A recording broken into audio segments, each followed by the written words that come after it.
Salam sejahtera kepada semua calon SPM 2021.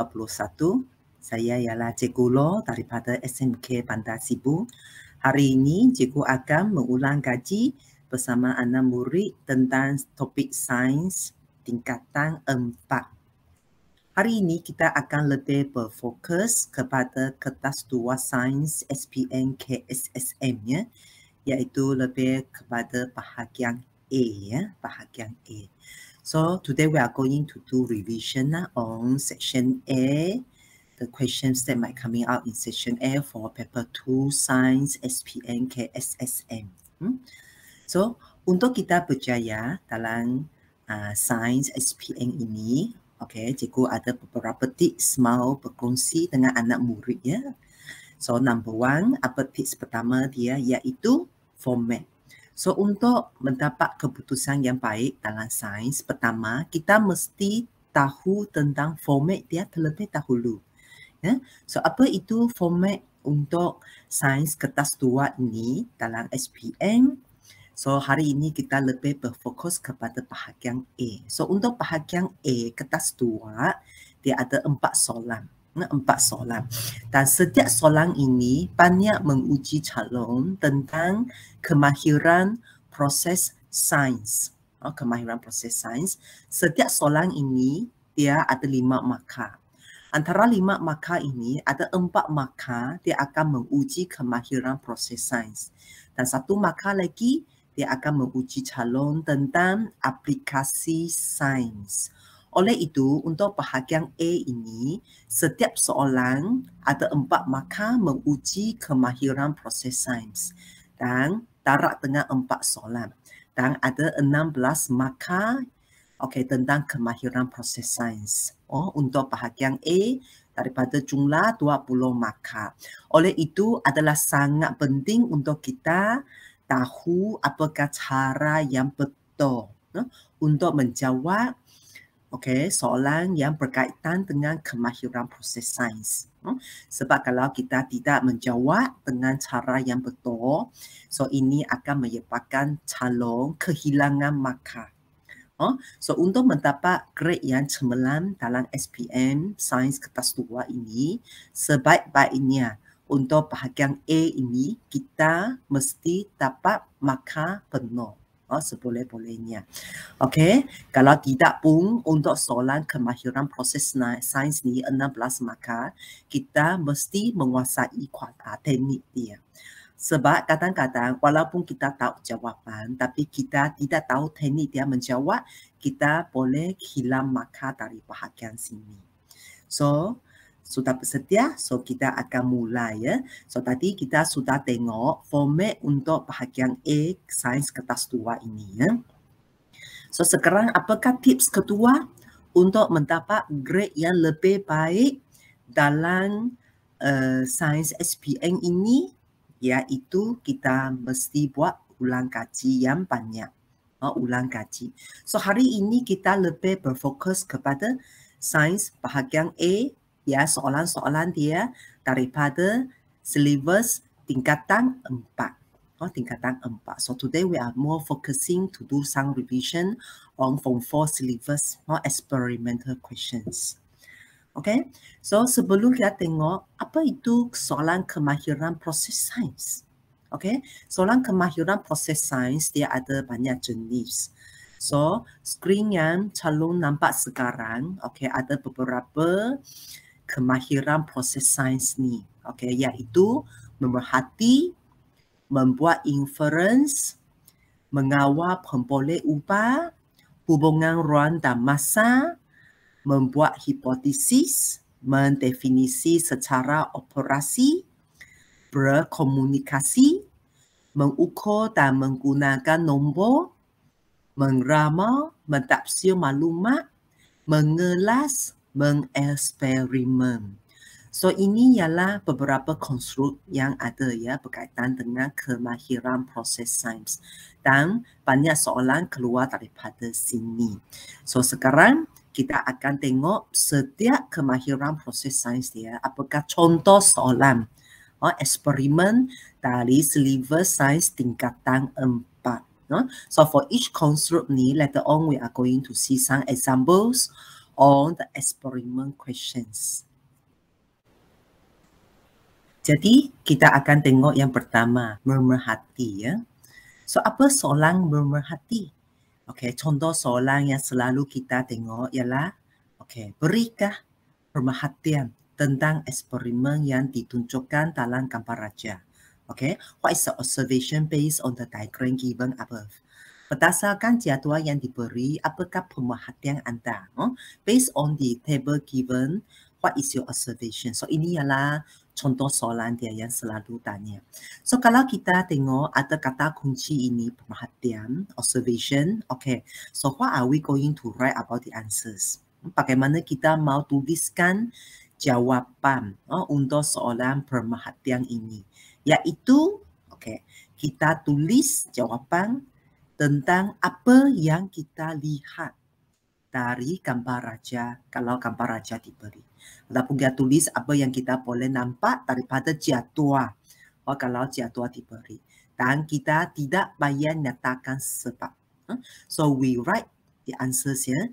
What we can see from the diagram or what we can see from the table without giving any reason. So we don't need to explain. What do we see from the questions? So for example, I show you one example here. Tengok satu contoh. Tengok kita ada nampak textbook, buku teks, lid of box, penutup kotak, ada hollow cylinder, silinder berongga, compact cylinder, silinder padat. So ini eksperimen mana? Eksperimen topik yang ke-6. Chapter number 6 for Form 4 syllabus ya. So, from the diagram, what we can see. Everybody, what we can see? Maybe you say, I can see 3 textbook on the cylinder, hollow cylinder, and then 2 textbook on the compact cylinder. Kita boleh nampak, ada 3 buku sini dan 2 buku pada silinder L itu, padat itu, model L itu. Ataupun from the table given, we can see model K, the number of textbook that can be supported is 3. Or you can say 2 supported books, only 2. Kita boleh juga kata daripada jadual, kita tengok, boleh nampak model K boleh menyokong 3 buku teks. So 3 compare berbanding dengan 2 ini adalah lebih banyak. So here we can say model K can support up to 3 books, more books compared to model L. So what is your answer? Apa jawaban kamu tentang pemerhatian ini? So contoh jawapan yang kita boleh tulis ialah bilangan buku teks yang boleh disokong oleh model K ini lebih banyak berbanding dengan bilangan buku teks yang boleh disokong oleh model L ini. So the possible answer we can write, the number of textbook that can be supported by the model K is more than the number of textbook that can be supported by the model L. Adakah calon menjawabnya dengan betul? Kita cuba satu lagi. So soalan ini memberikan kita 2 raja. So 2 diagrams given, set A and set B. Set A, pemberat, ada tawai kuprung, and then ini berlaku. Kita nampak inilah. And then set B, we can see steel wire, and then, so we observed here. So yang ini, yang depan ini, in the set A, we said, tawai kuprung terputus. Kita nampak, we can see the copper wire is broken. How about the steel wire? Kekal sama, remain unchanged. Remain unchanged. So, semua calon fikirkan apakah jawapan yang boleh berdasarkan eksperimen ini? Apakah pemerhatian yang anda boleh buat berdasarkan aktiviti ini? So, our observation, copper wire in set A is broken, while the steel wire in set B remain unchanged. Tawai kuprung dalam set A terputus, manakala tawar keluli dalam set B tiada perubahan. Tiada perubahan. So, adakah calon menjawabnya dengan betul? Okay, so kita tengok satu lagi contoh.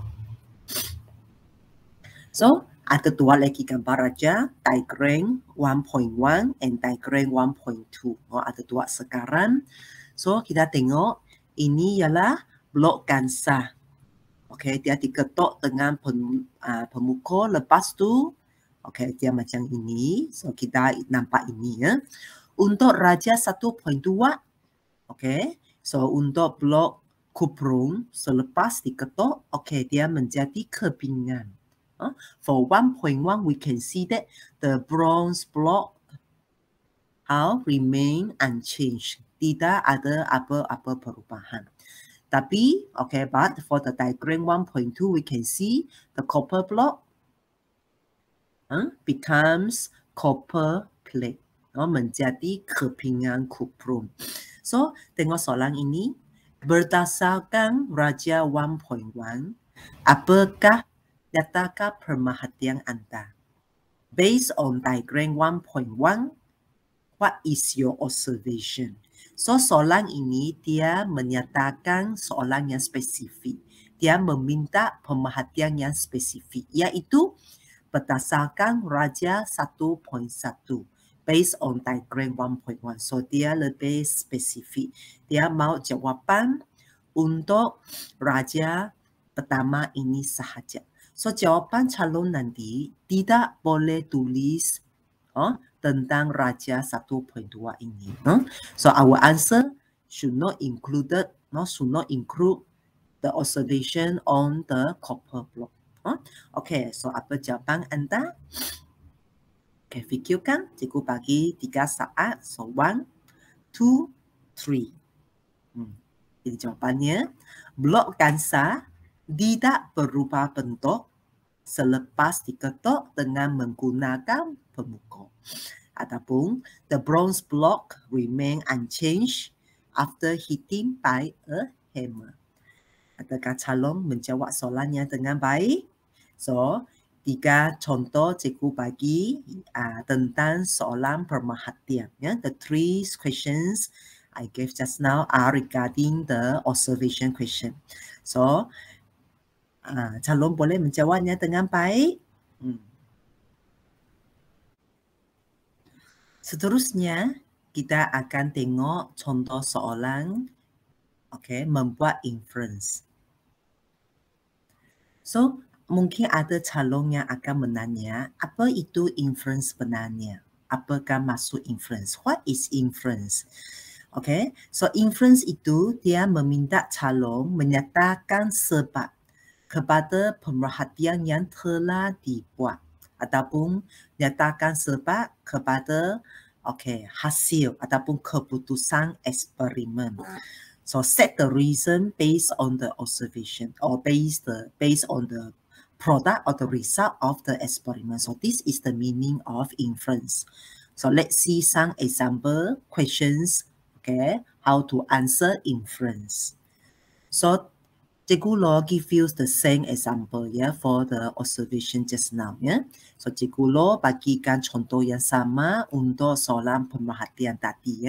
Iaitu yang pertama ini ialah tentang hollow cylinder dan compact cylinder ini.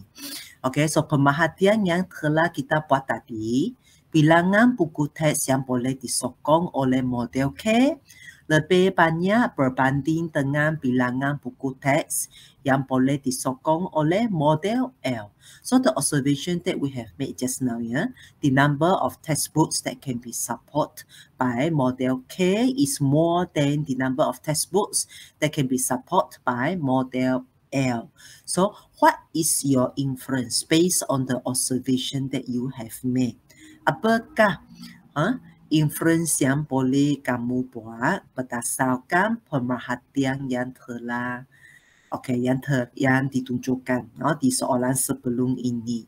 So kita perlu memberi penerangan tentang pemerhatian. We need to give explanation on the observation that we have made. So pemerhatian yang telah kita buat bilangan buku teks disokong oleh model K lebih banyak. So observation that we made, the number of textbook that can be supported by K is more. So we need to explain this one. So inference dia, bilangan buku teks yang boleh disokong oleh model K lebih banyak kerana model K iaitu silinder berongga ini lebih kuat daripada model L iaitu silinder padat.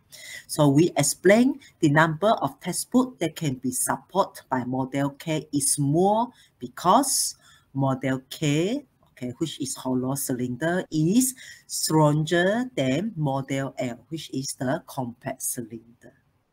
Adakah calon jawabnya dengan betul? Okay, so kita bagi tengok satu lagi contoh ini. So observation that we have made just now, the copper wire in set A is broken while the steel wire in set B remains unchanged. Okay, pemerhatian yang kita buat tadi, tawai kupron terputus dalam A, manakala yang pada B itu tiada perubahan. So kita mesti membuat penerangan tentang ini. Tawai kupron terputus di set A.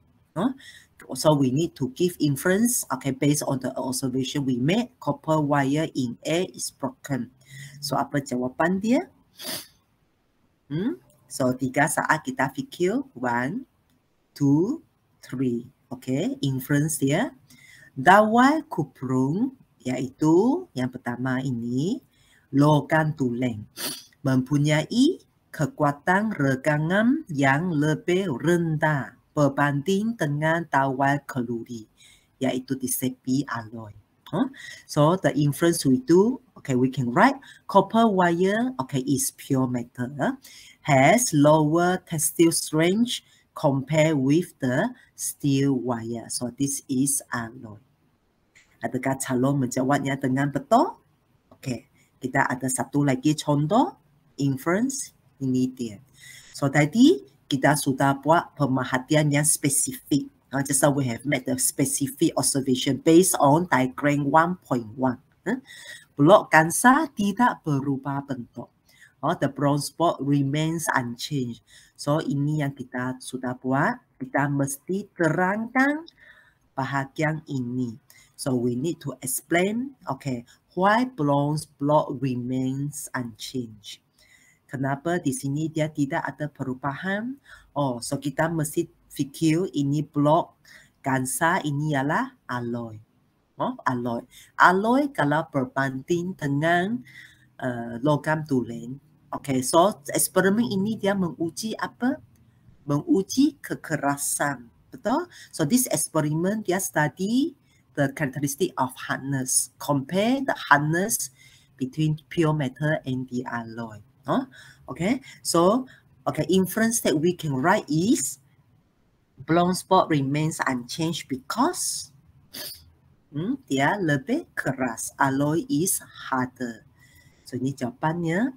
Blok gansa alloy adalah lebih keras berbanding dengan blok kupron or pure metal. The bronze block alloy is harder. So we base on 1.1. Adakah calon juga menjawab soalan ini dengan betul? Seterusnya, mari kita tengok yang ketiga ni, mengawal pemboleh upah. So, apakah contoh soalan yang berkaitan dengan mengawal pemboleh upah ini? So, kita memang semua orang kita tahu ada 3 jenis pemboleh upah. So, we know there are 3 types of variable. Okay, iaitu yang nombor 1, pemboleh ubah dimanipulasi. Yang kedua, pemboleh ubah bergerak balas. Dan yang ketiga, pemboleh ubah dimalakkan. So there are 3 variables. Okay, the first one is manipulated variable, responding variable, and the third one constant variable. So can you differentiate all these 3? So this is very important for anybody here. We need to know the differences between the 3 variables because there are a lot of questions we need to answer based on the variables or based on the variable. We need to identify the variables, then we can answer the question. So kita adalah sangat penting untuk calon mengetahui, mencari pemboleh ubah tiga jenis pemboleh ubah sebelum kita menjawab soalan. Ada banyak soalan kita mesti jawab berdasarkan pemboleh ubah yang ada. So kita mesti tentukan pemboleh ubahnya. So sekarang kita tengok apakah masuknya ketiga pemboleh ubah ini. Let's see what are these three variables. Yang pertama ini ialah pemboleh ubah dimanipulasi, manipulated variable. Pemboleh ubah yang kita tetapkan faktor yang berubah-ubah ataupun kalau dia memberi kita tuak gambar raja, iaitu perbezaan antara dia. So pemboleh ubah yang kita tetapkan ataupun faktor yang kita mahu uji dalam eksperimen ini. Apa maksud pemboleh faktor yang berubah-ubah yang kita tetapkan? Contohnya, saya buat eksperimen ini menggunakan contohnya 100 gram jisim pemberat. Lepas itu, saya mengulangi eksperimen dengan menggunakan jisim yang berbeza. So, yang ini kita boleh tetapkan. So, langkah pertama, saya menggunakan jisim 100 gram. Lepas itu, saya tetapkan saya mau guna jisim 200 gram. Lepas itu, saya mengulangi eksperimen ini lagi dengan menggunakan jisim yang berbeza. So, ini yang maksudnya kita tetapkan. Variable that we can control. For example, first of all, the experiment, we carry out the experiment by using 100 gram of mass, 100 gram of weight, After, the procedure, then we repeat the experiment by using 200 grams of weight. After that, we repeat using 300 grams. So this factor we control. The factors that we want to test during the experiment is whether the mass of the weight will affect the result of the experiment. So this is the meaning of manipulated variable. The changing factors, the factors that changing, 100 grams, after that 200 grams, 300 grams, and so on. Or if the question gives us two diagrams, so we find the difference between the two diagrams. Kalau ada dua gambar raja, kita boleh tengok apa beza dia antara dua gambar raja. Contohnya mungkin gambar raja satu memberi kita 100 gram. Lepas tu gambar raja yang kedua memberi kita 500 gram. Contohnya. So nanti kita tengok contoh yang lain. So next one ialah pemboleh ubah yang bergerak palas, the responding variable. Pemboleh ubah yang bergerak palas iaitu pemboleh ubah yang memberikan keputusan keputusan akhir ataupun hasil eksperimen. The product, the result that we want. What is the result that we want from the experiment? So that is the responding variable. Keputusan akhir, apa yang kita dapatkan daripada eksperimen itu. So that one is responding. Number 3, pemboleh ubah dimalakan. Constant variable, iaitu bahan yang sama sepanjang eksperimen. Factors lain yang juga akan mempengaruhi pemboleh ubah bergerak palas.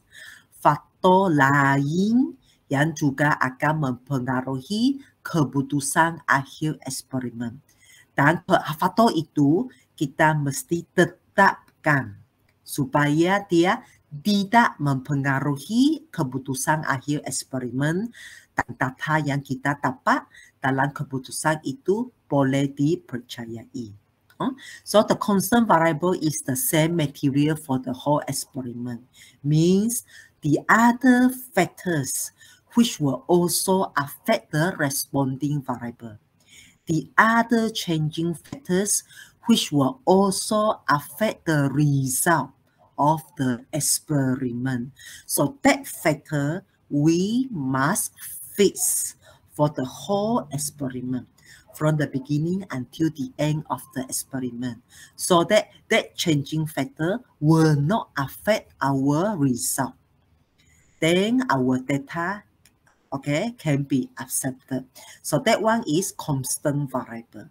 Okay, faktor lain yang kita mesti tetapkan supaya dia tidak mempengaruhi hasil. Kalau seolah memberi kita dua gambar raja, yaitu kita boleh cari persamaan antara dua gambar raja itu, yaitu benda yang sama. Contohnya, kalau isi padu air juga akan mempengaruhi kadar titik, dekat titik, so isi padu larutan itu mesti tua-tua sama. So for example, in one experiment, the volume of the solution will also affect the boiling point. So we must fix the volume of the solution for both beakers, for both set of the experiment, so that the volume will not affect the result of the experiment. So itu contoh ya. So let's see some example, then you can understand more ya. Tengok contoh, then mungkin kamu boleh lebih faham. So soalan ini dia bagi kita jadual. So this question give us a table like this.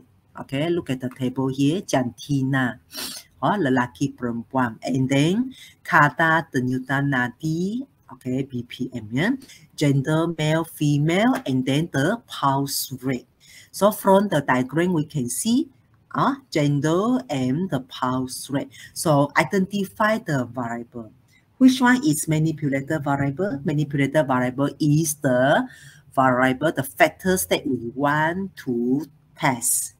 We want to determine whether how does this factor affect the result.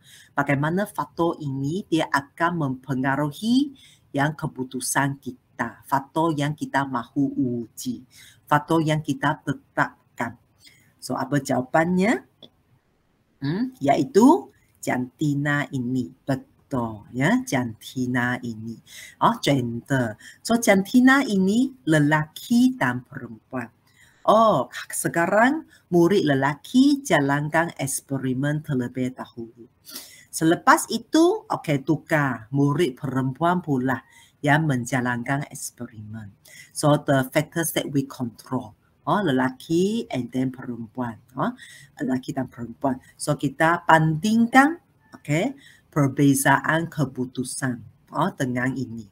So ini ialah pemboleh ubah dimanipulasi. The factors which is used to the factors which we use to determine how does it affect the responding variable, gender lah. So for the experiment, first of all, we ask the male student to carry out. After that, ask the female student to carry out. So that one is we control. So gender is the manipulator variable. So the result, pemboleh ubah bergerak balas responding variable is the result that we get at the final. Hasil keputusan akhir yang kita dapat, yaitu kadar denyutan nadi, the pulse rate. So that is the result, keputusan akhir. So kadar denyutan nadi, the pulse rate. And then yang akhirnya pemboleh ubah dimalakan constant variable.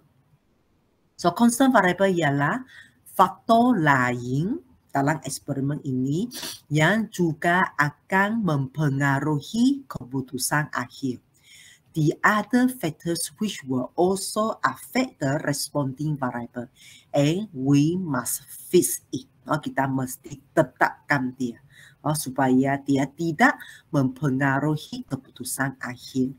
So, apakah faktor lain yang juga boleh mempengaruhi kadar denyutan nadi selain manipulasi ini, selain jantina?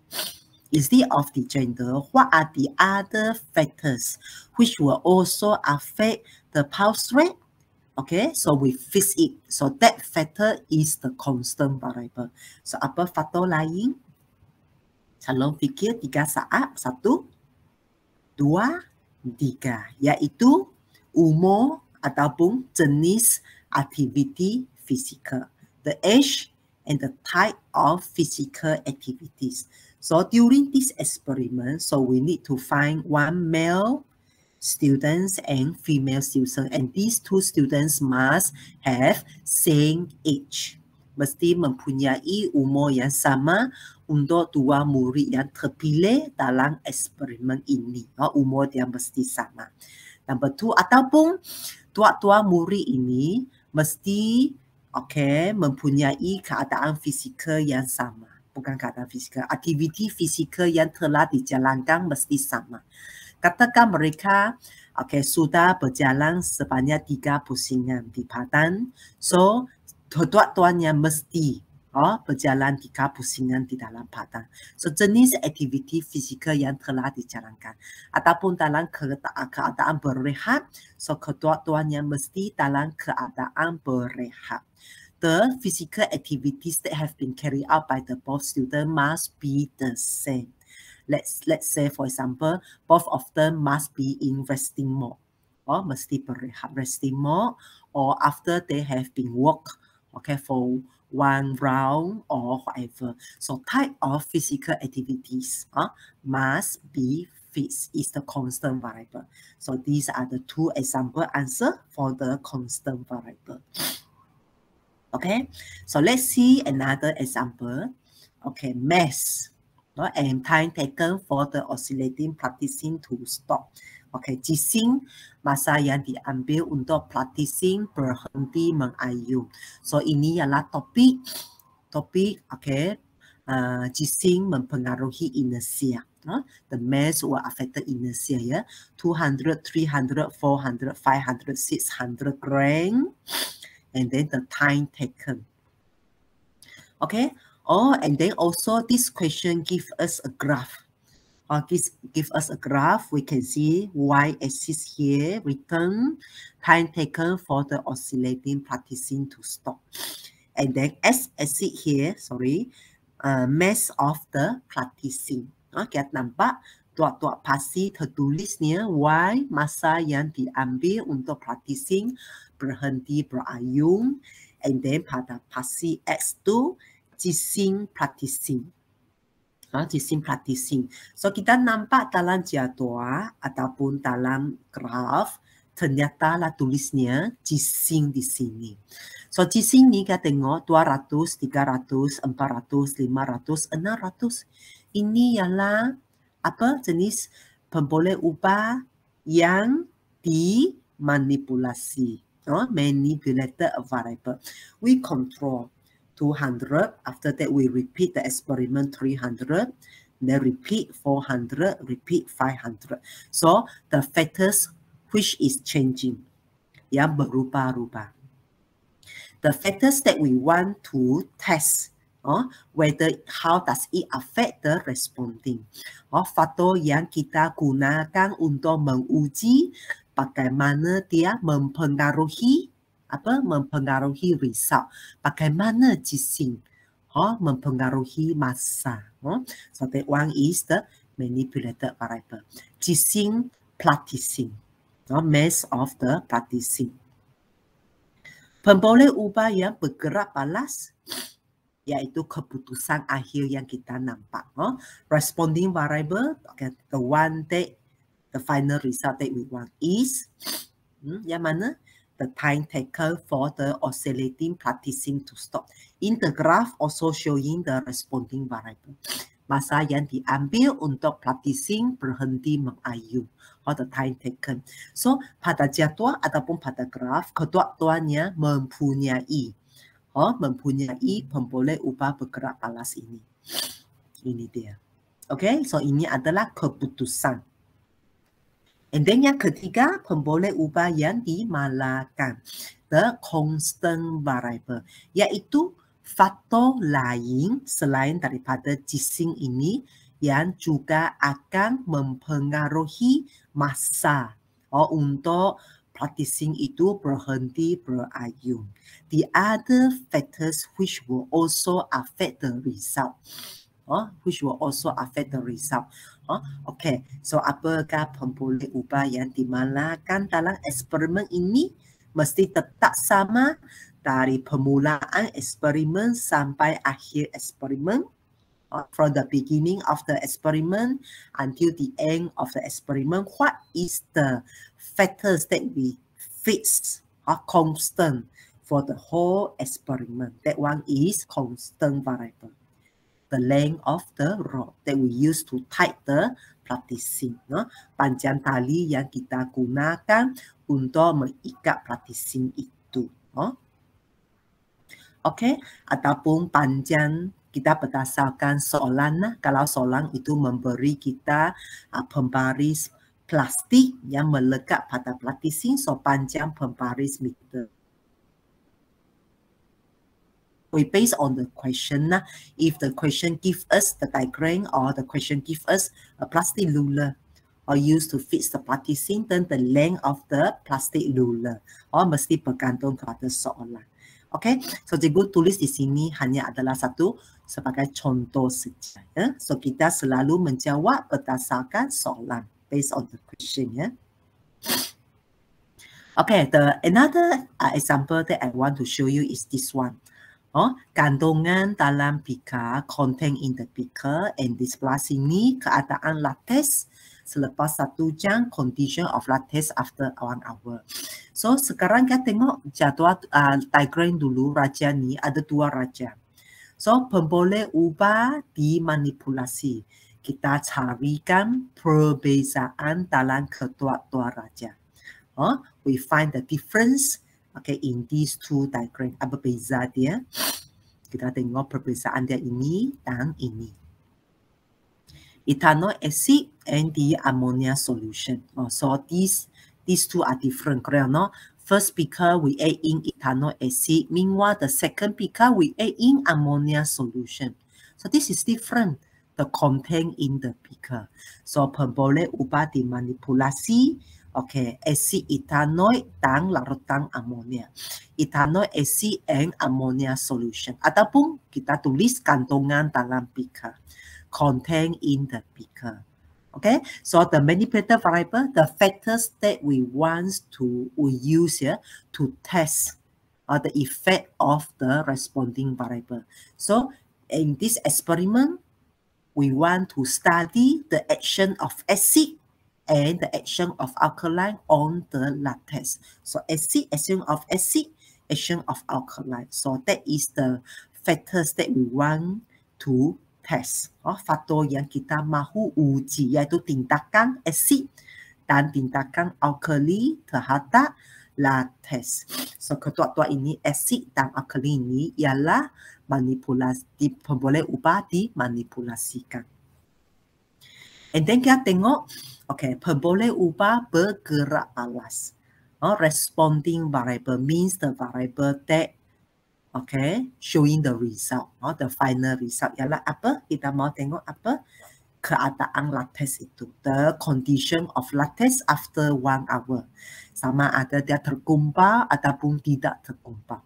Okay, so the final result is we want to see the condition of the latex, whether it is coagulate or did not coagulate. So the condition of latex is the responding variable. How about constant variable? If give us 2 diagram, apa benda yang sama dalam eksperimen ini? Tengok diagram, tengok raja, benda yang sama. Latex yang sama. Okay, so pemboleh ubah dimalakan. Okay, constant variable ialah latex. Isi padu latex. The volume of latex. Okay, mungkin ada calon tanya, cikgu kalau saya tulis latex sahaja, boleh? Saya tidak menulis, okay, isi padu. If we only write a word latex only, okay, the answer is not acceptable. Tidak akan diterima kalau kita tulis latex sahaja. Kita mesti tulis isi padu latex. So we have to write a parameter, okay, before the variable. Apa parameter itu? Kalau object, the mass. Kalau liquid or gas, isi padu, or the volume. So parameter, okay, remember we must put into variable parameter also ya, for the variable. Mesti ada juga parameter untuk variable itu baru boleh diterima. Ingat ya. Okay, so calon boleh So kita mesti tahu cara yang betul ya untuk mengenal pasti ketiga jenis pemboleh ubah ini. Kalau kita boleh mengenal pasti ketiga pemboleh ubah ini, banyak soalan nanti akan boleh dijawab. Kalaulah kita tahu ketiga jenis pemboleh ubah ini. So kita mesti banyak mengulang kaji, banyak membuat latihan tentang ini. Seterusnya kita tengok satu lagi jenis soalan kemahiran proses sains iaitu hubungan ruang dan masa. Sudah bersedia? Apa itu hubungan ruang dan masa? Kalau kita tengok perkataan, kata kuncinya, the keyword is the relationship. So this type of question will ask us to state the relationship between manipulated variable and the responding variable. So soalan ini akan meminta kita nyatakan hubungan antara pemboleh ubah dimanipulasi dengan pemboleh ubah yang bergerak balas. Sama ada berdasarkan graf yang diberi ataupun berdasarkan jadual yang diberi. So either based on the graph given or based on the table given. So let's see some example of it. Yeah? Okay, so from here a table is given. Time and height of seedling. So what is the manipulator variable and which one is the responding variable? The time, masa ini ialah pemboleh ubah yang dimanipulasikan. Ketinggian anak pokok, the height of the seedling, so this one is the responding variable. Manipulator variable always affect the responding variable. Masa ini, pemboleh ubah dimanipulasi selalunya akan mempengaruhi pemboleh ubah bergerak balas. Masa, mempengaruhi ketinggian. The time will affect the height of the seedling. Bukan ketinggian anak pokok mempengaruhi masa. Not the height of the seedling will affect the time. No. So, yang ini, masa ini, time, this one is the manipulated variable. Ini ialah pemboleh ubah dimanipulasi. Dan bawah ini ialah pemboleh bergerak balas. Pemboleh ubah bergerak balas. So height of the seedling is the responding variable. So to write the answer, what is the relationship between manipulated variable and responding variable? First, we need to identify which one is manipulated, which one is responding. Number two, we need to state the changing of the manipulated variable first, followed by the responding variable. Untuk menjawab soalan hubungan ini, yang pertama, kita mesti menentukan mana satu ialah pemboleh ubah dimanipulasi, mana satu ialah pemboleh ubah yang bergerak balas. Kemudian nombor 2, kita mesti tuliskan bagaimana pemboleh ubah dimanipulasi itu berubah. Lepas tu diikuti dengan bagaimana pemboleh ubah bergerak balas dipengaruhi oleh dia. So kita tengok contoh ini, kita tengok data di belakang ni. 0, 1, 2, 3, 4, 5, 6. So masa ini macam mana? Semakin bertambah. Or increase. How about the height of the seedling from 0 to 0.51, 2.54, 5.8, and 6.5? We can see the trend is increasing. Dia bertambah. So pertama kita sudah tahu yang ini manipulasi, yang bawah ini bergerak balas. So we identify the variables. Then number 2. Tuliskan pemboleh ubah dimanipulasi terlebih dahulu. Baru diikuti dengan pemboleh ubah bergerak balas. So we state the manipulated variable first and then followed by the responding variable at the back. So apa jawapannya? Cikgu bagi 3 saat fikirkan. Ya. Apabila masa bertambah, ketinggian anak pokok juga bertambah. As the time increase, the height of the seedling also increase. Mungkin ada bilangan anak murid, okay, calon tidak sama jawapan dengan cikgu, tapi maksud kamu adalah sama, boleh. Oh, maksud kamu masa bertambah, ini pun bertambah. Oh, boleh ya. Okay, let's see another example for this one. Maze of practicing, okay, and then time for 10 oscillation. So this one is inertia lah, inertia. Jisim practicing mempengaruhi masa untuk 10 ayunan. So 30, 40, 50, 60, 70. Ini maze ni ialah pemboleh ubah dimanipulasi. The maze of the practicing will affect the time. So the maze of the practicing is the manipulated variable. Meanwhile, the time is affected by maze. Itu ialah result, itu ialah responding variable. So masa untuk 10 ayunan itu ialah apa? Ialah keputusan akhir. Itu akan dipengaruhi oleh jisim. So itu ialah pemboleh ubah yang bergerak balas. So kita sudah tahu, sudah menentukan mana satu pemboleh ubah. Dan kita tengok trend dia. Jisim itu 30, 40, 50, 60, 70. Oh, increase. Bertambah. Bagaimana dengan sebelah sini? 4.2, 4.9, 5.6, okay, 6.3 dan 7. Ini juga menunjukkan bertambah. So kita tulis apa jawapannya. So cikgu bagi 3 saat. 2, 3. So apa jawapan dia? Semakin besar jisim practicing, semakin panjang masa yang diambil untuk membuat 10 ayunan. Ya. The larger the mass of the practicing, the greater the time taken for 10 oscillation.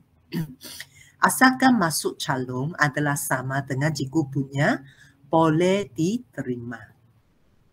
Okay? So sekarangnya, soalan hubungan ini boleh jelas. Kita mesti pertama tentukan pemboleh ubah dulu. Mana satu pemboleh ubah dimanipulasi dan bergerak balas.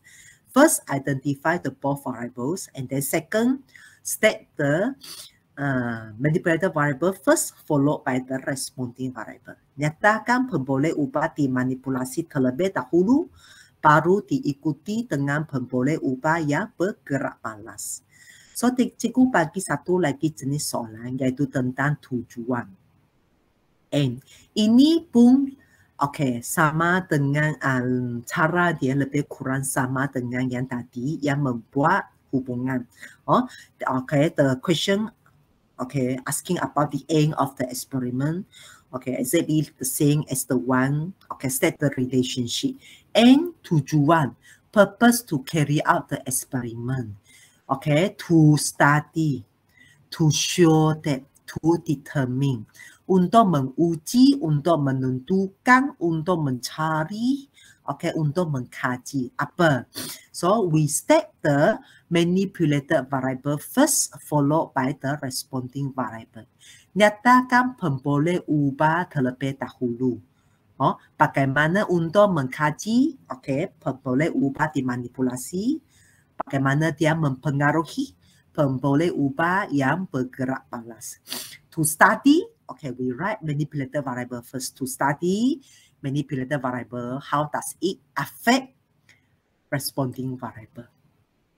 Okay, so untuk soalan ini kita mesti tulis, okay, untuk mengkaji, untuk menunjukkan, untuk apa? To study, to determine. So we must start the words like this, yeah. And sometimes, this question, this answer, can find the answers from the question. Sangat senang. Let's see one example here. Table 1 shows the result of an experiment conducted by a group of students to study the effect of physical activity on the human pulse rate. Type of physical here, resting, walking, running, affects the heart rate count or BPM. So we know that the type of activities is the manipulated variable. Meanwhile, the heart rate count is the responding variable. Yang jenis activity, the type of activity will affect the heart rate count. Okey, so jadual ini menunjukkan keputusan satu eksperimen mengkaji kesan aktiviti fizikal terhadap kadar denyutan nadi. So yang dimanipulasi di sini ialah jenis aktiviti. Dia akan mempengaruhi kadar denyutan nadi. So daripada soalan, untuk menyiasat kesan aktiviti fizikal ke atas kadar denyutan nadi manusia. To study the effect of physical activity on the human pulse rate. So jawapannya, what is the aim of this experiment? Apakah tujuan untuk aktiviti yang ditunjukkan dalam raja di atas? Untuk menyiasat, okay, salin daripada soalan. We just copy from the question. Adakah calon menjawabnya dengan betul? Kita tengok satu contoh lagi ini. Raja 1 menunjukkan suatu eksperimen yang dijalankan oleh sekumpulan pelajar untuk mengkaji kesan jenis larutan yang berbeza terhadap pengoksidaan buah apel. So diagram 1 shows an experiment which carried out by a group of students to study the effect of different types of solution on the oxidation of apples. Wah, panjang betul soalan. So, apa tujuan dia? So, eksperimen ini, what is the aim of this experiment? This one. Or this one. Clear no? Betul? Untuk mengkaji kesan jenis larutan yang berbeza terhadap pengoksidaan buah apel. To study the effect of different types of solution on the oxidation of apples. Selepas kita tengok ya, okey, kita menentukan cara-cara ya, okey, mengenal pasti pemboleh ubah.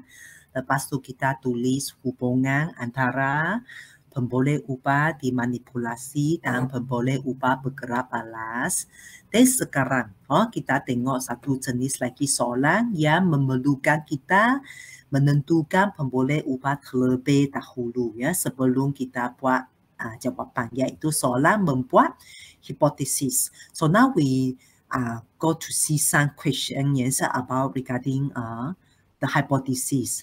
Okay, so this type of question also require us to identify the variables before we answer the question. Yeah?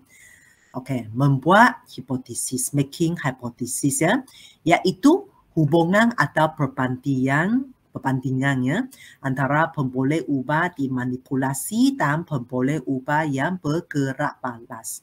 So relationship or comparison between manipulated variable and the responding variable. Okay, so the pattern usually that we write for answers for hypothesis like this if, okay, so first one also we need to identify the variable first. After that, we write the manipulated variable first, then followed by the responding variable. So, untuk soalan hipotesis ini, dia ada contoh cara dia tulis. Okay, kita mesti tahu mana satu pemboleh ubah dimanipulasi dan mana satu pemboleh ubah bergerak balas. Nombor 2, kita tulis tentang pemboleh ubah dimanipulasi terlebih dahulu. Dan diikuti dengan pemboleh ubah yang bergerak balas. Selalunya seperti ini. So, contohnya jawapan kita boleh kata, jika pemboleh ubah dimanipulasi, okay, macam mana? And then, pemboleh ubah bergerak balas akan macam mana? Okay, if manipulated variable, okay, how does it change? Then, responding variable, how? Or we can say the and the adjective, okay, manipulated variable, and then the, okay, adjective, responding variable.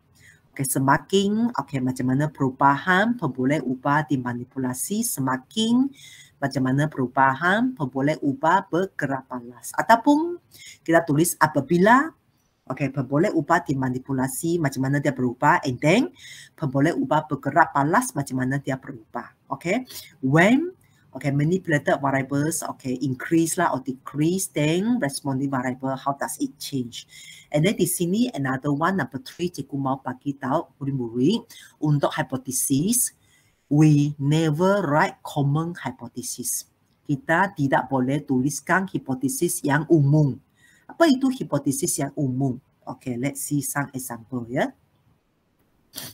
Okay, so question ini give us a table or type of physical activity affect the rate of count. So pertama, type of physical activity. Okay, kita sudah tahu ini ialah pemboleh ubah dimanipulasi. The manipulated variable and then responding in heart rate count. So type of physical activity, okay, mempengaruhi heart rate count. Bagaimana di sini dan bagaimana di sini. Pemboleh ubah bergerak balas, bagaimana dia berubah, and then macam mana dia mempengaruhi kadar denyutan nadi. So apa jawapan untuk ini? 3 saat cikgu bagi anak murid fikir. Okey, ini jawapannya betul. Semakin cergas jenis aktiviti fizikal, semakin tinggi kadar denyutan nadi. The more vigorous the type of physical activity, the higher the pulse rate. So ini ialah jawapan yang tepat. Okay, the accurate answer. So kita jangan tulis hipotesis yang umum. We never write common hypothesis. Apa itu contoh jawapan yang menunjukkan common hypothesis? Ini dia. Jenis aktiviti fizikal mempengaruhi kadar nadi denyutan. The type of physical activities affect the pulse rate. Hipotesis umum ini tidak boleh diterima. Tidak boleh dianggap betul. It's not correct if we write the answer like this. So this is too common. How does it affect the pulse rate? Correct or not? We still don't know. How does it affect? Bagaimana dia mempengaruhi pemboleh ubah bergerak balas? Kita macam masih tidak tahu apa jawapannya. So tak boleh. So yang ini terlalu umum. Cannot be acceptable. Let's see another example is mace 100 gram. This one 500 gram. Ini yang berubah ya, tidak sama di sini. Yang cising ini, yang mace ni pemboleh ubah dimanipulasi. Manipulated variable, the difference in the table, in the diagram. And then the reading, the final result is the reading of the stopwatch. Bacaan pada jam ranting ini ialah bacaan dia. Ini ialah keputusan. So ini adalah responding variable. So yang eksperimen ini kita tahu ini adalah mace affect inertia. The mace affect the inertia. Okay, so semakin besar cising sesuatu objek, semakin besar inersia objek tersebut. The larger the mass of an object, the larger the inertia of the object. So ini ialah the accurate answer ya, the answer yang boleh diterima. Kita tengok contoh ini lagi. Cising objek mempengaruhi inersia objek tersebut. The mass of the object affect the inertia of the object. Ini ialah hipotesis umum. The common hypothesis is not acceptable. Okay, semua tolong mesti ingatkan tips ini ya. Ini sangat membantu kita kalau kita semasa kita menjawab soalan hipotesis. So we must remember, never write common hypothesis.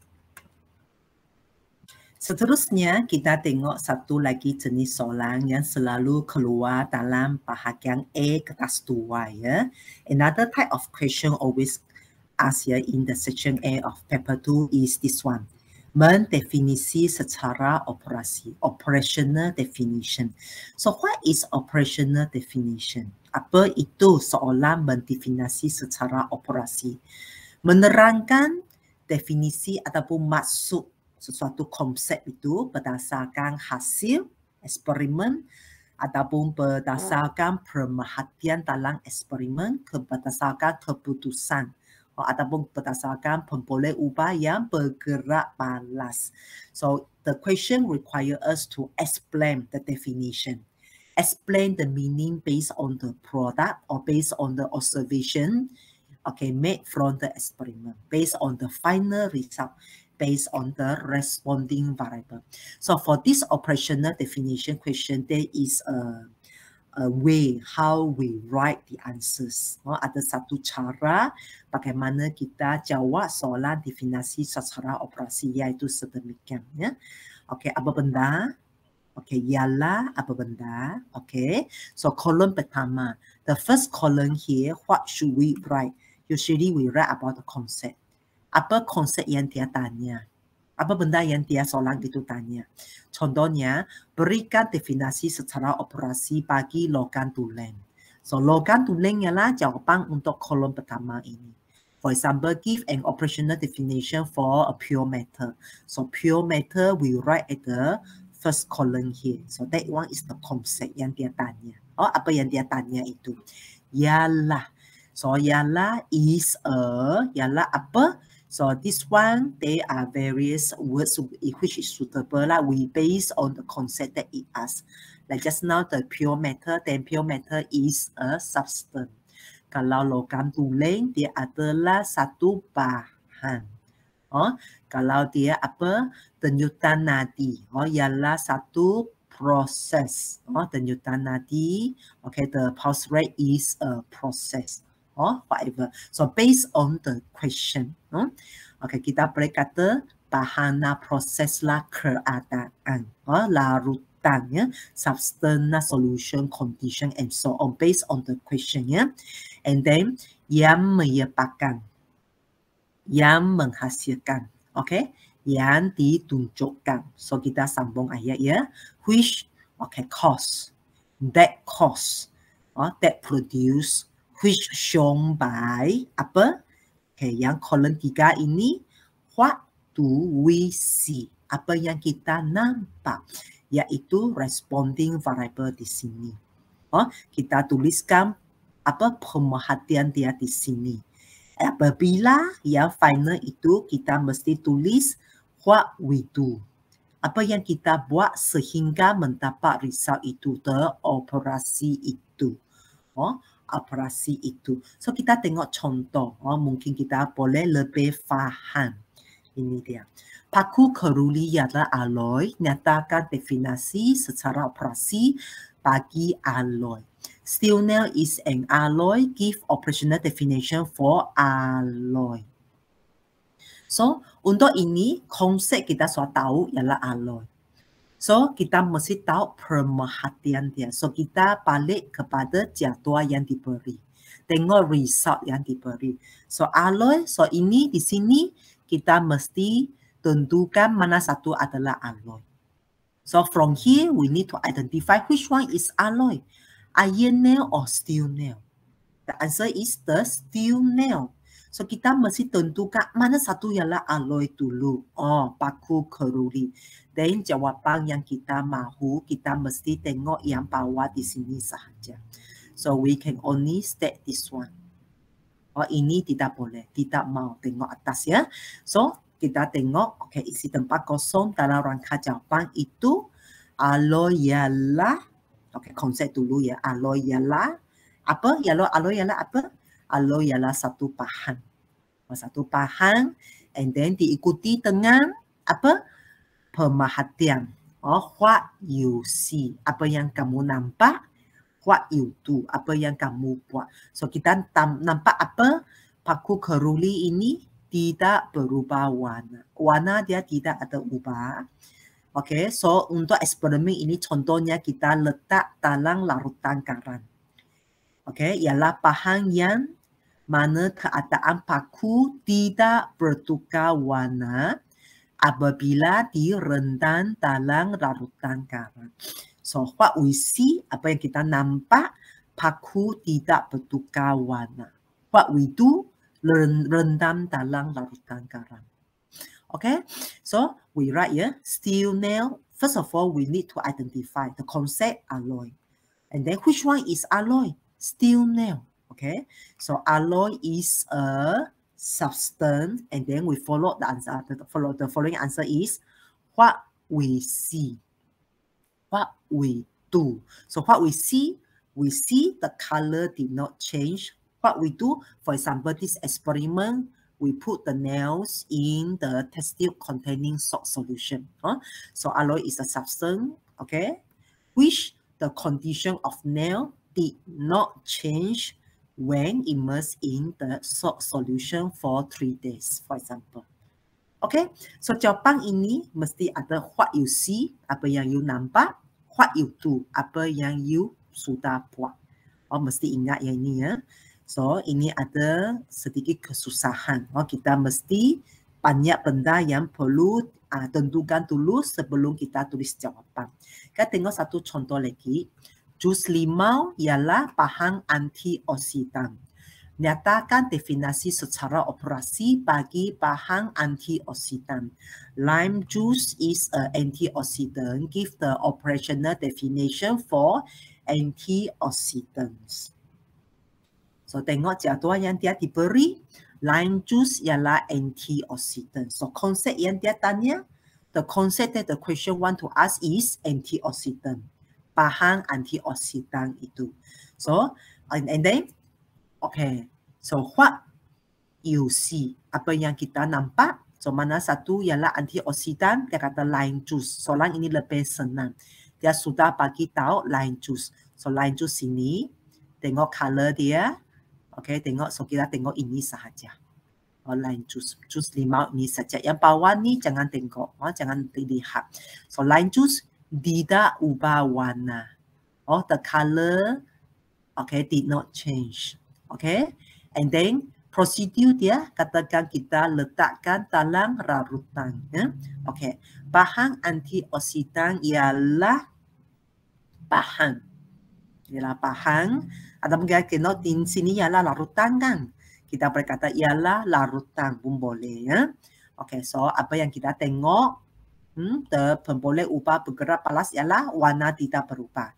Ialah bahan yang tidak berubah warna irisan apple. So, apa yang kita buat? Operasi kita apabila direndangkan ke dalam larutan garam. Okay? So, konsep antioxidant is a substance, or we can say is a type of solution. Also correct, yeah?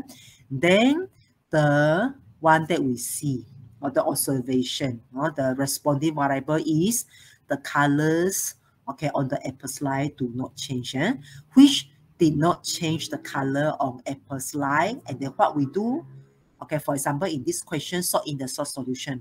When salt in the salt solution. Okay, so this is the correct answer here for antioxidant. Maybe we see another one. Asid etanoik mengumpal latex. Nyatakan definisi secara operasi bagi asid.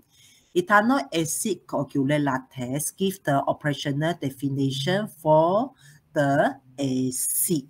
So, ini tidak ada jadual diberi. So, kita boleh tengok gambar saja. Based on the diagram, because this question do not give us any table. So, acid here.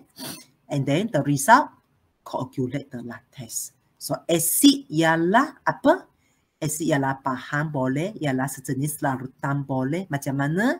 Mengumpal latex itu pun boleh ubah bergerak palas. Mengubahkan latex. So, apa yang kita buat? Kita letakkan dia ke dalam latex. So, ialah bahan yang mengumpalkan latex apabila dicampurkan ke dalam latex. Okay, so concept is acid is a substance, is a solution. Okay, so what we see, the responding variable is the latex coagulate. So what we do, we add the acid into the latex. Which coagulate latex when is added into the latex. Okay, so this is the way how we answer question, operational definition. Remember, concept is a, okay, it's a parameter, ya, ialah sesuatu apa, and then what do we see, the responding variable, and then what is the operation, what we have done. So, acid ialah satu parameter, ialah apa, konsep dulu ialah apa, and then okay, boleh ubah bergerak palas, okay, result itu, and then apa yang telah kita lakukan. So, calon ingatkan cara ini selalu ya apabila kita menjumpai soalan meminta kita nyatakan definisi secara operasi. So remember of this way when we try to answer the question, give the operational definition.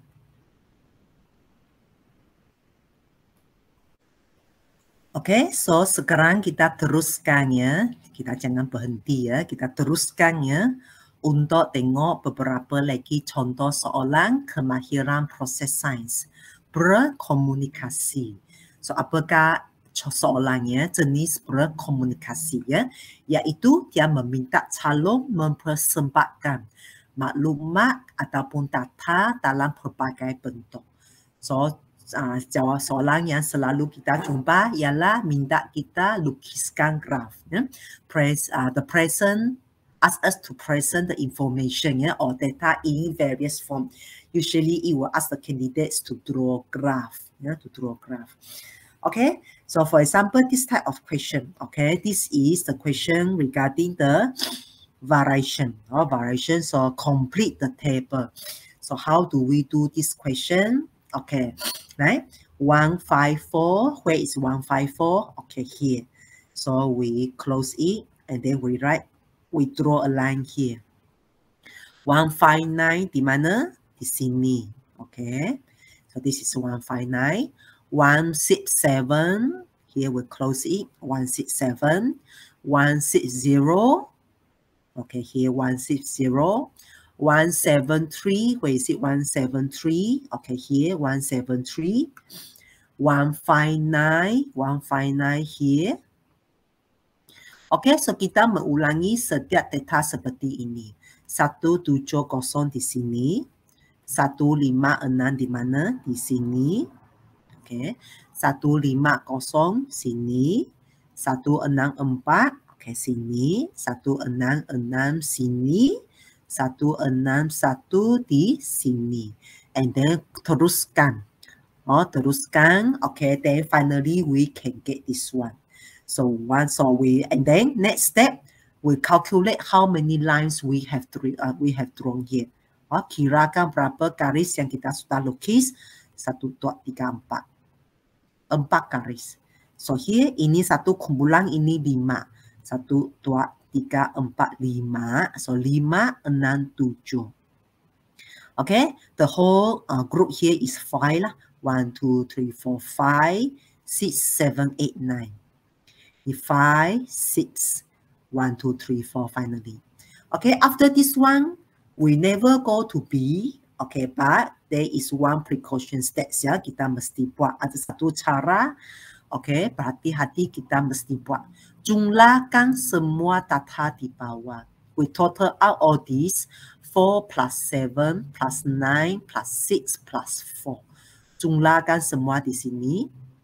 Kita dapat 30. 4 tambah 7 tambah 9 tambah 6 tambah 4 kita dapat 30. Lepas tu kita pergi ke atas ini. Kira jumlah data di atas ini. How many the total data here above? Oh, juga 30. So ini dua-dua ini sepadan, then okay, betul. So langkah ini penting untuk memastikan kita tidak tertinggal mana-mana data tidak dikategoriskan ke dalam jadual di bawah. Okay? So soalan ini sangat senang. So kita jangan hilang maka dalam soalan seperti macam ini ya. Okay, now we see some questions here ask us to draw graph. First, mesti guna pensel sahaja. Only use pencil to draw. Number 2, read the scales at the both x-axis and y-axis carefully. Perhatikan skala pada kedua-dua pasti ya, baca dengan teliti. Number 3, plot the graph using a cross. And then draw the shape of the graph smoothly and correctly. Plot graph dengan pangkat kecil tu. And then lukis graph dengan bentuk yang betul dan dengan licin. Dengan licin. Okay, so ada jenis soalan, okay, dia memberi kita data, mungkin kita tidak dapat melalui semua titik. Contohnya yang pertama ini, tidak apa, kita masih perlu lukis dengan menggunakan pembaris tanpa melalui semua titik. We just draw a straight line using ruler without joining all the knots. Okay, is correct. Is correct. If we know that this question is a line graph. Okay, kalau soalan itu, okay, dia tidak memberi nombor kosong-kosong. Some of the question do not give us the value 0, 0, yeah. We no need to join to the 0, 0. Tidak payah sambung pergi kosong-kosong. Tapi kalau calon sambung pun okay, pun tidak ada masalah. If you join to 0, 0 to the center, yeah, it's still okay. Still acceptable. Okay, no worries, yeah. Okay, must use ruler to draw line graph. Okay, straight line. Straight line graph. Kalau soalan ini kita tengok bahagian depan ini straight. Lurus di depan, lurus di belakang. Okay, and then straight also at the final. But in the middle here, this is a curve. Dia adalah satu lengkung. Untuk soalan jenis ini, dia kata bolehlah kita lukis yang depan ini freehand or ruler. Kita boleh lukis dengan tangan slowly ataupun pembaris boleh sama dengan belakang. Tapi untuk yang bahagian lengkung itu mesti guna tangan saja. Freehand only. So untuk keselamatan, cikgu bagi tahu anak murid kalau soalan seperti ini kita freehand saja. Tidak payah guna pembaris. Tadi terlupa pula tengah ini guna pembaris. Okay, freehand saja. And then no sketching. Kita bukan melukis seni, ya. Kita satu garis yang licin. Smooth. So two marks given, satu semua titik diplot dengan dipangkai, ya, diplot dengan betul. All the plots are correct. And then a smooth curve is drawn. Satu lengkung yang licin dilukis, satu lagi markah. So two marks given. And then kalau soalan ini tidak, ini memang curve lah, ini memang freehand. Tangan saja, ya, freehand. And then we also need to identify bar chart and histogram. Bezanya dua ini. So catat bar chart ini usually for discontinuous variation. Variasi tak selanjar, di mana dia tidak boleh bersambungan. Tak selanjar, tidak selanjar. So, discontinuous variation, dia tidak boleh bersambung. Tidak boleh bersambung semua. But for the histogram, usually we draw this one, yeah. We draw the histogram for continuous variation. Untuk variasi yang selanjar. So, contoh di sini ialah ketinggian. Okay, so untuk soalan ini, size, okay, untuk bar chart ini, untuk histogram ini mesti constant. Mesti sama untuk setiap histogram itu.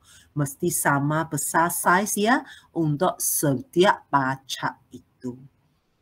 Ingat anak-anak murid, kalau kita mendapati, okay, melukis graf, melukis bar chart ataupun histogram, kita mesti menggunakan pensel. So kita mesti menyediakan alat ini untuk masuk ke dalam dewan peperiksaan.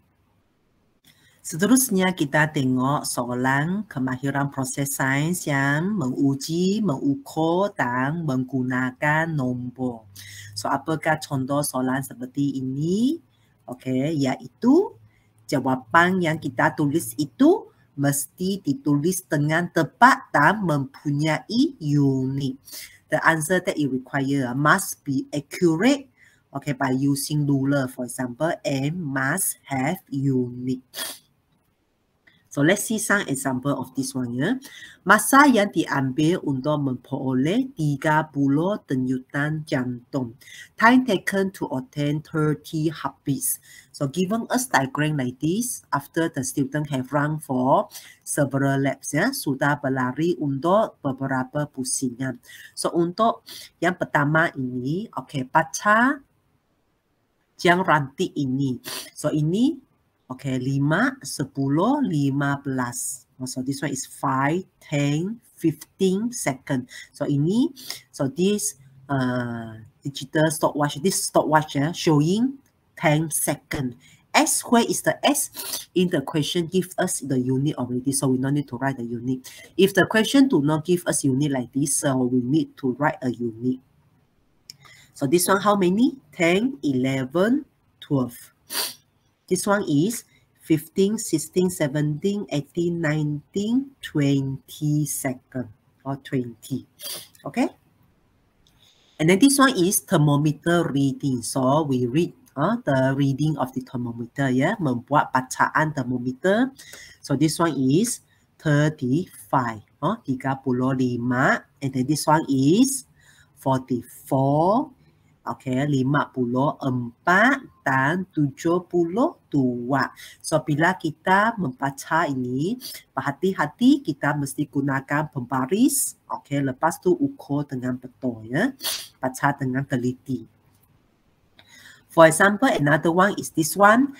Jenis blok dan diameter lengkukan. Type of block and then diameter of them. So, mana kita mau baca diameter lengkukan ini? Di mana? Untuk copper. Okay, bahagian sini. So, we use ruler to measure. 4.4. And then for the bronze block, the tank. Okay, how many? 2.6. Okay, so ini cara dia untuk membuat ukuran dengan pembaris dengan teliti dan dengan tepat. Kalau soalan itu sudah diberi unit, so kita tidak payah tulis unit. Kalau belum ada, kita mesti bersertakan unit. Soalan kemahiran proses sains yang seterusnya ialah soalan jenis meramal. Meramal is making prediction, membuat jangkaan tentang sesuatu keputusan berdasarkan pemerhatian, pengalaman ataupun data yang dikumpul. So the question require us to make prediction or the result based on the observation or based on our experience, based on our knowledge. Okay, so let's see some example of it. Okay, there are two test tubes here. Iron nail and steel nail left in the distilled water for few days. Paku besi dan paku keluri dibiarkan dalam air suling untuk beberapa hari. The question, if the experiment is carried out for 1 week, predict the condition of the steel nail. Sekiranya eksperimen ini dilanjutkan selama seminggu, ramalkan keadaan paku keluri. So this question tests our knowledge. Apa itu steel nail? Apa itu paku keluri? What is steel nail? Steel nail is, so from this question, the candidate must know that steel nail is alloy. Iron nail is pure metal. So steel nail is alloy. Comparison, resistant to corrosion, yeah, between steel nail and iron nail. Steel nail is more resistant to corrosion compared to iron nail. So perbandingan ketahanan terhadap hakisan paku keluri dengan paku besi. Paku keluri ialah alloy. Jadi dia lebih tahan terhadap hakisan. Oleh itu, kita tulis paku keluri tidak berkarat, masih sama. The steel nail remains the same, remain unchanged. Ataupun does not rust. Okay, so dia hanya mahu tentang paku keluri, the steel nail. Okay, so this is first example. Another one we see, a graph is given. Look at the graph here, the length of thicker tape and Y here, and the x-axis here, time. Pada pasi Y ni panjang pita detik, dan X di sini ialah masa. Soalan dia, ramalkan panjang pita detik yang ke-6. Predict the length of the 6 thicker tape based on the diagram.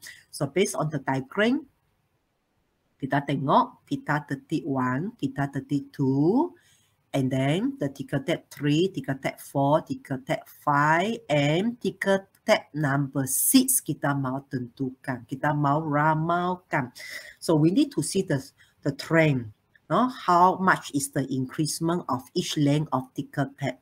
Kita mesti tengok okay, macam mana panjang Okay, pita detik itu bertambah. Berapa banyak dia bertambah. So, yang satu ni kedua. Okay. 10 ini antara 10 dan 15 ini ialah 12.5. 15 between 15 and 20 this one is 17.5. And then yang number 6 ini mesti di mana? Mesti juga satu petak ke atas itu. Macam tangga naik ke atas. So ini ialah ramalan kita. Ramalan kita. So between 20 and 25. So this one is how many? Kita lukis satu garis ke y-axis. We draw a line until y-axis. So this one is 22.5 and the unit sentimeter. Mesti tulis sentimeter di belakang dia. Boleh? Seterusnya kita tengok satu lagi ini. Ini ialah apa? Tube silinder ada cepisan kertas.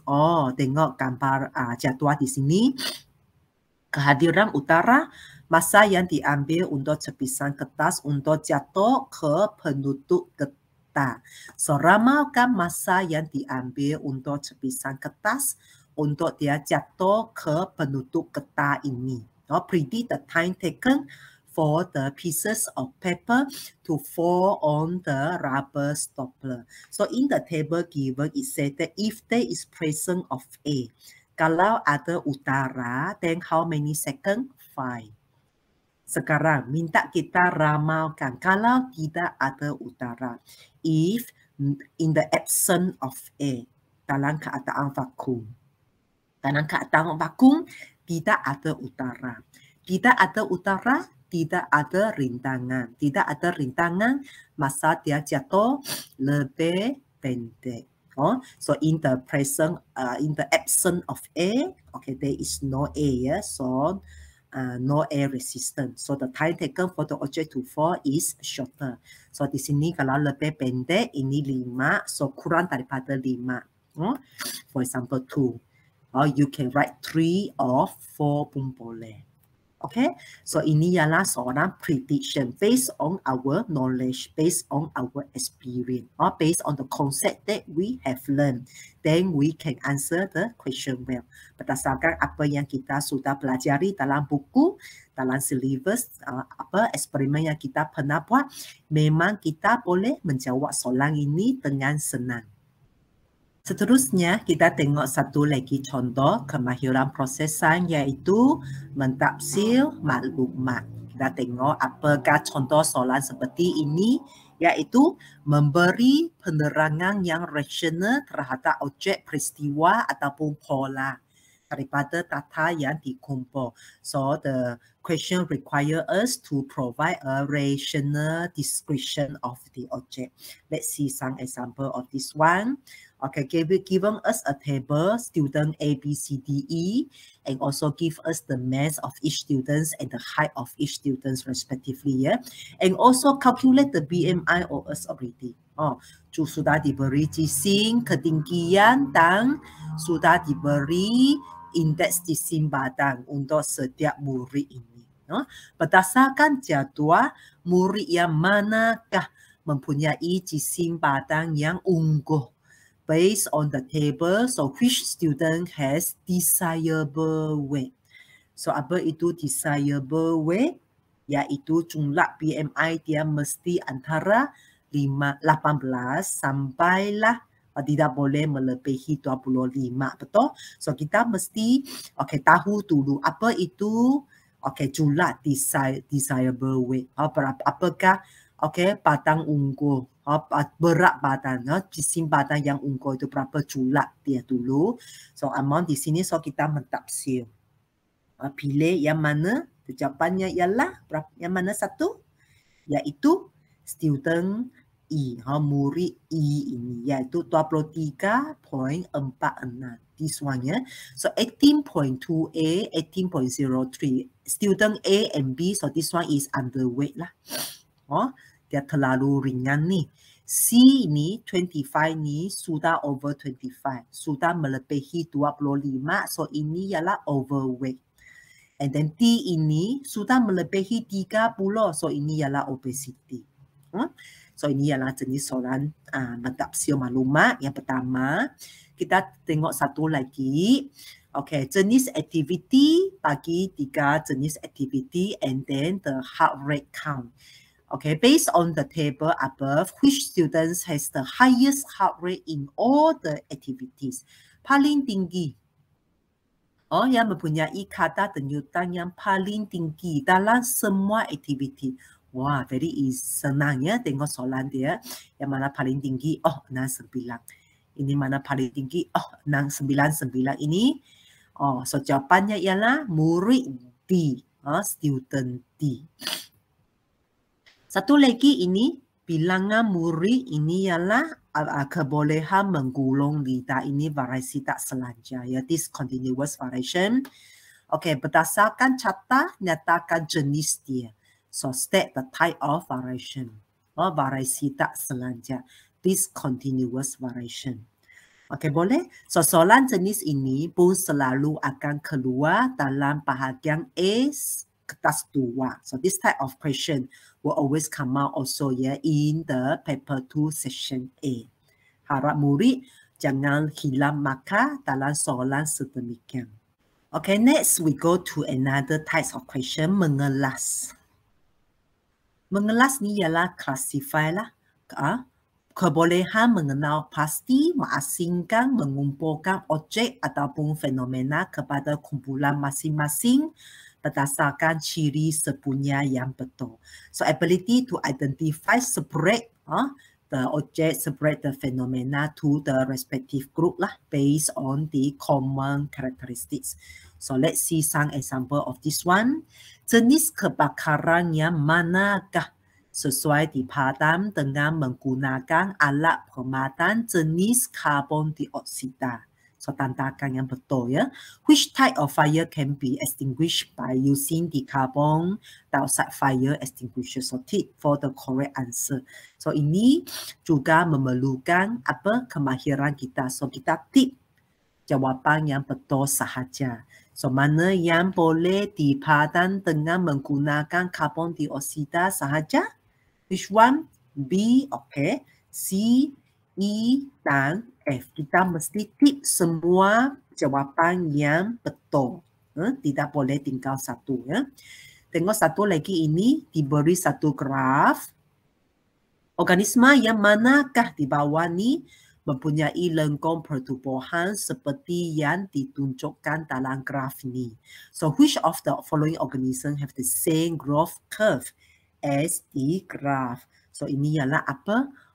We know that all these are the organism which has endoskeleton. So which one of the organism below, okay, have endoskeleton same as the one, okay, in this one is step sheet or growth curve. So grasshopper, betul.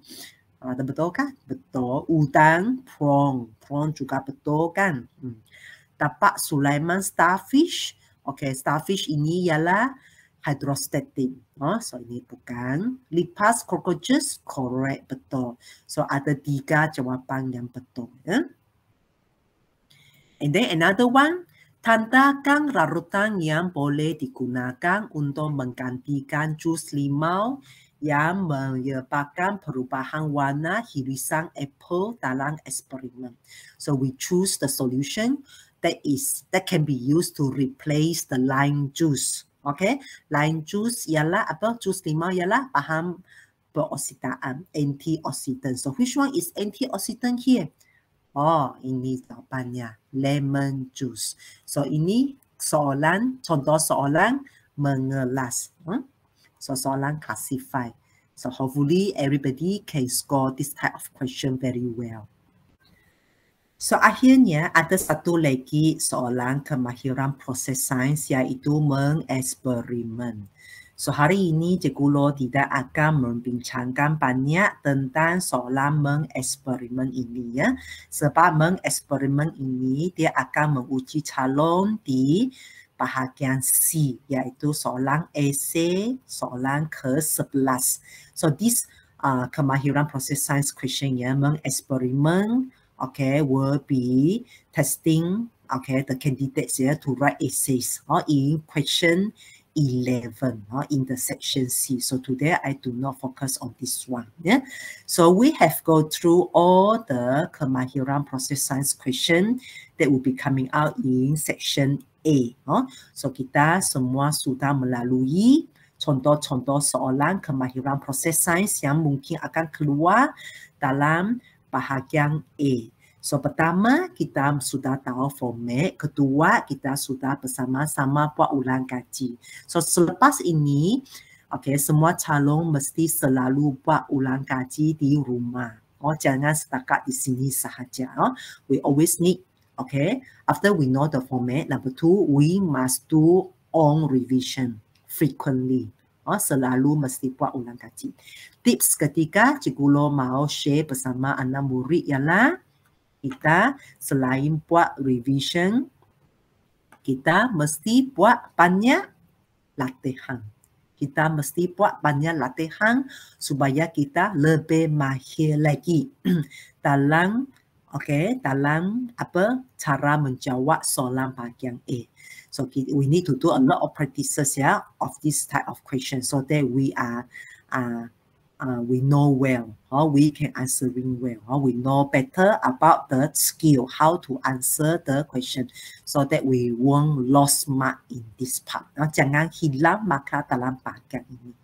So exercise, more practice, latihan yang sangat banyak. And then finally, ialah yang keempat ialah kita mesti ada disiplin sendiri. So we need to have our own target. Mesti ada target. Okay, hari ini saya mesti buat 2 set. So setiap hari kita mesti disiplin. Setiap hari saya buat 2 set ataupun 1 set. Setiap hari saya buat 1 set. Ataupun 1 minggu itu saya buat 2 set. So itu mengikut kemampuan diri sendiri. Kita mesti ada disiplin. Jangan 3 hari. Okay, lepas tu kita tidak buat lagi. So discipline is very important. Attitude will determine your successful. Attitude berdisiplin baik. So finally, itu saja daripada Cikgu Lo. Finally, I wish all of you all the best in your SPM. Selamat maju jaya dalam SPM 2021. Thank you.